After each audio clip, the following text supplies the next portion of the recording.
I'm Rob Vianello. I work for BT. I have two roles at BT. One is Security Compliance Manager and the other is Check Penetration Tester. Well, I actually got into security a little bit by mistake, actually. I'd always been into security, but I applied to a government department, a graduate scheme, and I didn't know the role that I was... We weren't told the roles, in fact, until I got offered the job. I accepted the job and I was told that I'd be doing penetration testing, and so I kind of fell into it, really. So I spend a lot of my time doing scoping engagements, actually delivering the penetration tests, writing reports. That's the pen testing aspect to my role.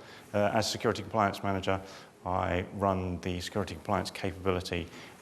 We're here to protect BT and to ensure that the assets that we deploy out in the field are sufficiently robust from an information security perspective.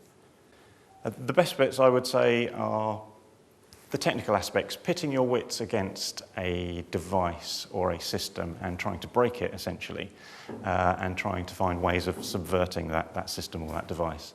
That's the most challenging and rewarding aspect of the job. The worst bit, I would say, is writing reports, and I think virtually any penetration tester would agree with that.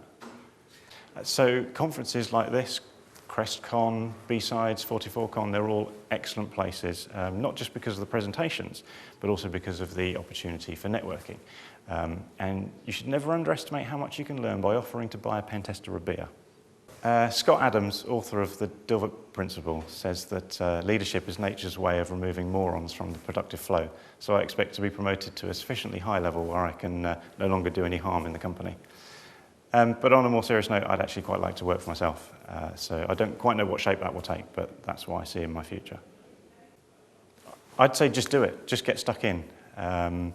Refer to as many online sources as you can. Don't attack people's systems unless you've been invited to do so, but a lot of the big online presences have programs that you can sign up to. You can create accounts purely for the purpose of researching security vulnerabilities. Facebook is one example. They have their White Hat program.